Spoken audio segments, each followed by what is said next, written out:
Hi, I'm Wild Bill, and I'd like to tell you guys a story from the Stoned Age. This is a true story. I lived it. And these moments are mine to share with you. And at the end, I hope to play a song that's pertinent and relevant to the topic. Apropos, as the French would say. So here's my story. I used to go to the Ivy School of Professional Art, which was at the end of Market and its intersection with Boulevard of the Allies. And I had a very interesting time there. During the time I was at school and a little bit after, of course, I was very involved in the art community. I knew some people that were going places. I really wasn't going many places myself, but I had friends and I had contacts, and so I had been able to keep up with what was going on for a while. And the Pittsburgh Pirates, our local sports teams, the big ones, often do community themed events. The Pittsburgh Pirates got together with Coca-Cola and sponsored a Pittsburgh Pirate Poster Day at Three Rivers Stadium. Well, that ended up with me with a poster and a bunch of other young artists and Ivy people and AIP people being down at the Three Rivers Stadium, waiting to go on. We'd walk across the bottom of the field in front of the bullpens and the dugouts with a couple of people up on the stands, and we would show our posters featuring Pirates and Coca-Cola. Well, I noticed from the colors that many of the people up in the stands over the dugouts and the bullpens were, were Astros fans and members of friends and family. That makes sense. They had come to visit and to support their team. So a lot of the fans were from Houston. A lot of the people watching this poster contest were from Houston. And so I was, 25th in line. And, everybody's walking up and showing their poster to all the people and then walking around and getting back in the car and walking around and getting back in the car, walking around and getting back in the car. And I start walking around with my poster, which was, remember, I'm not a sports fan, so I didn't know. I started walking around with my poster, which was a very well done Wild Bill full color poster of Pirate Dave Parker, holding his bat in one hand and a can of Coke in the other. And it said, Pirates and Coke, a winning combination. Is that a great idea or what? Yeah, it was. It's perfect for the moment. I have that sense. But I'm not into advertising, so I would never work at it. That's letting somebody scream at you for doing good work. And those people should all explode into flame. Anyway, so as I started to parade myself in front of the two bullpens and the dugouts and then the fans, the friends and family of the Astros up above, I heard sniggers and guffaws and outright barfing laughter. I mean, wild laughter. I ended up with 40, 50 people laughing like hell and pointing straight at me. So my first thought was, oh, my fly's up. What the hell's going on? So I went around and they laughed like hell. They hadn't laughed or commented or clapped for anybody. But for me, they were laughing like I was the funniest thing since Monty Python. Unknowing, I did my circle, got back in the car, wondered about it.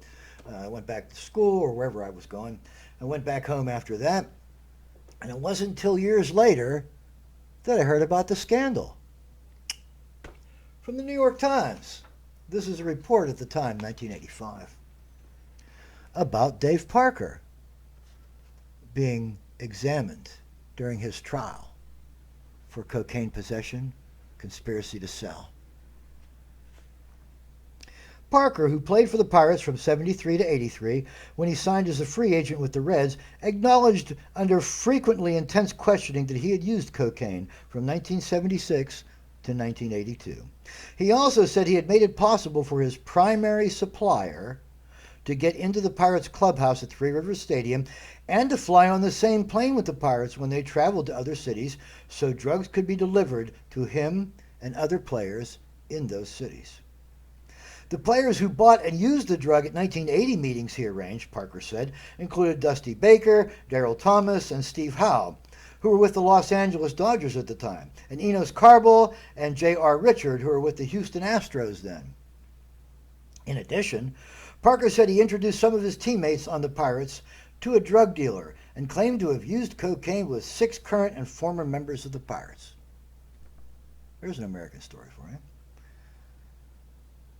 Parker, a 34-year-old outfielder who leads the National League in runs batted in, made his remarks during 4 hours of testimony in the cocaine trafficking trial of Curtis Strong, who was charged with 16 counts of selling cocaine to baseball players between 1980 and 1984. Parker, who said he purchased from Strong 4 times. Anybody else out there do coke? How many times did he purchase? Okay. Every time, right? Every weekend he bought Nightball? Yeah.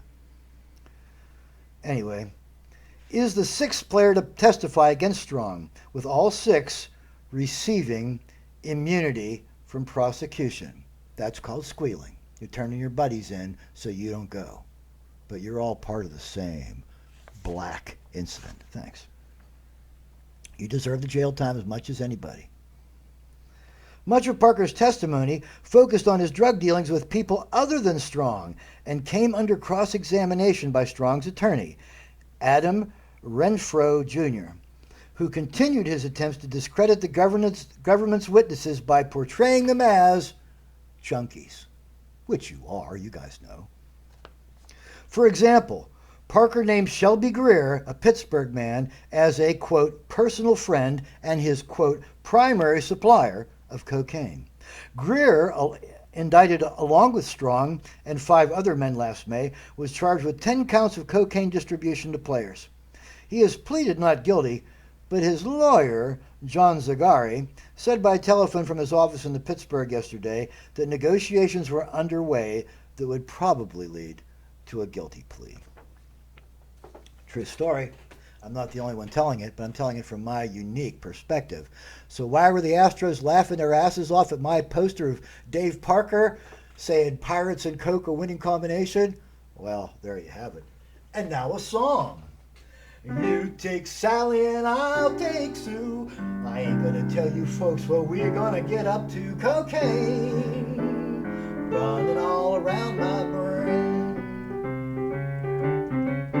Well, I'm headed down Scott and turning up Maine, looking for that girl who sells that cocaine. Cocaine driving all around my brain. Late last night, about 4:15, Landmill came knocking down my hotel door. Says, where's that cocaine? 'Cause it's running all around my brain. I was talking to my doctor down at the hospital. He said, son, it says here 27, but that's impossible. That cocaine make you look like you're about 48.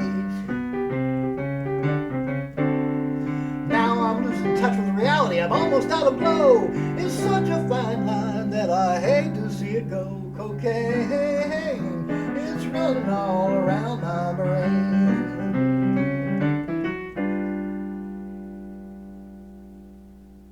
Sometimes baseball means an 8 ball. Wild Bill.